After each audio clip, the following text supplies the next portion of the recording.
those tall and thin trees.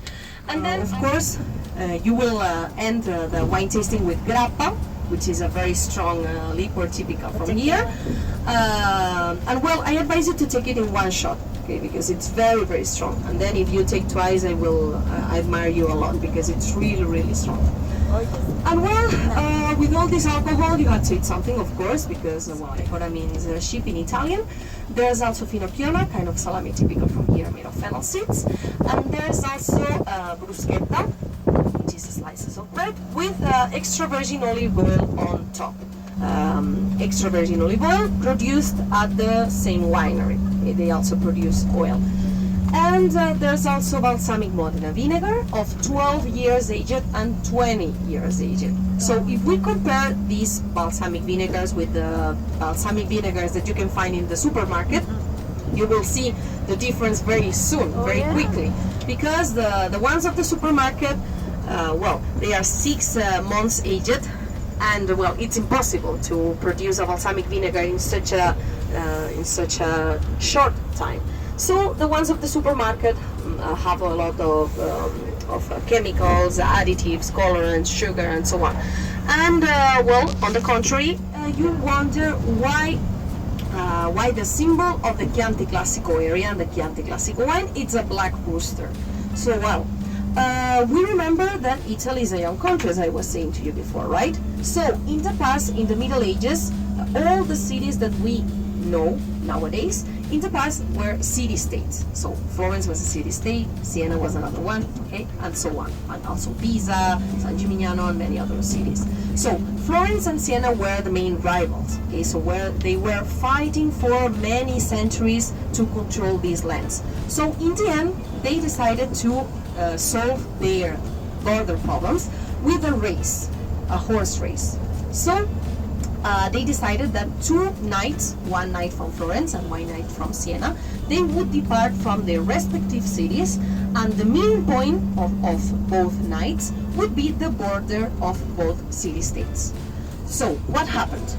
The thing is that while the Sienese took a white rooster, the rooster, we remember that the rooster was the alarm of that day. They didn't have iPhone, okay, and they didn't have, well, alarms.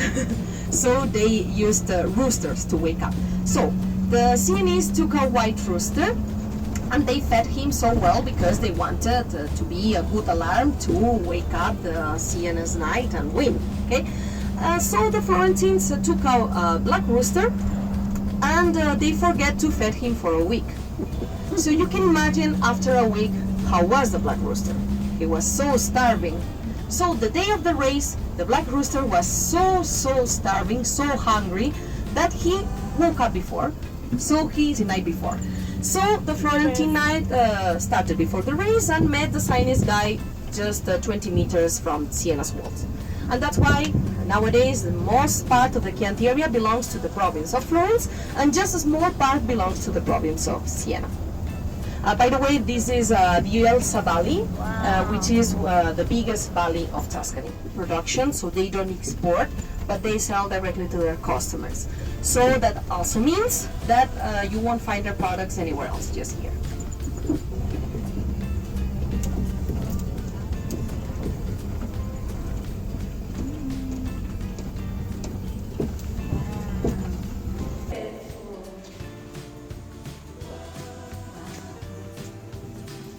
Mujer.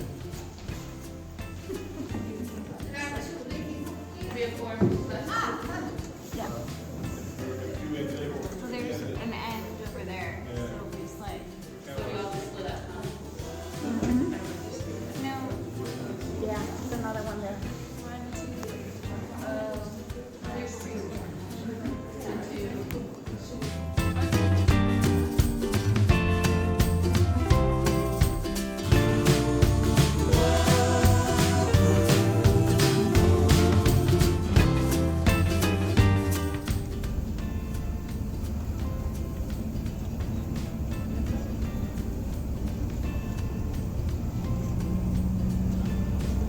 Parece que voy en México, I know, right?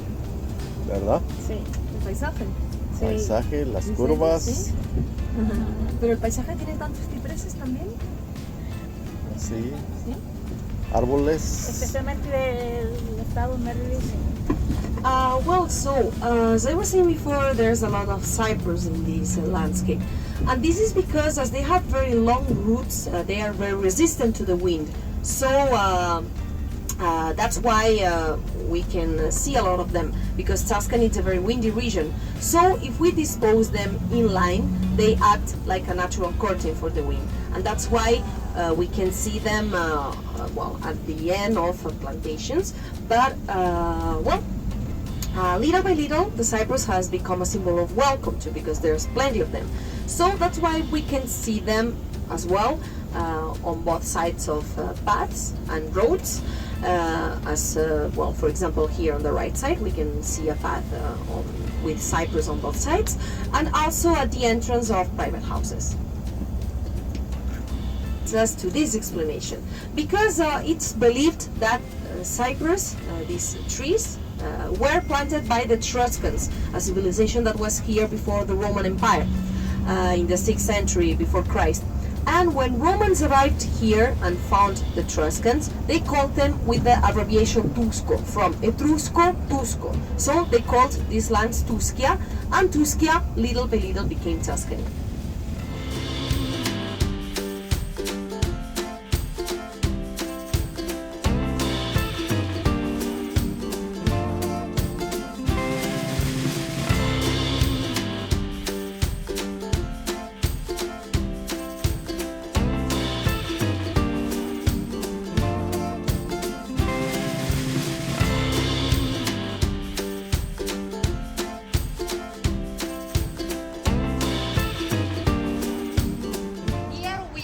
Villa de Honor.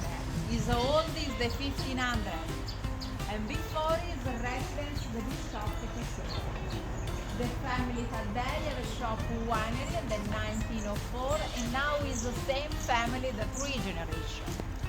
We have 49 hectares de vine. Pásale. Bot.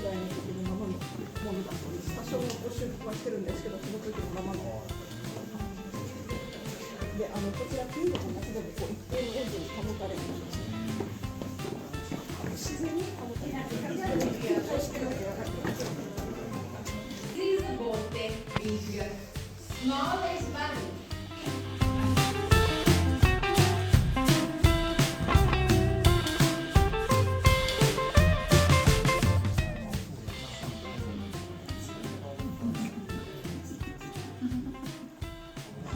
Otra vez.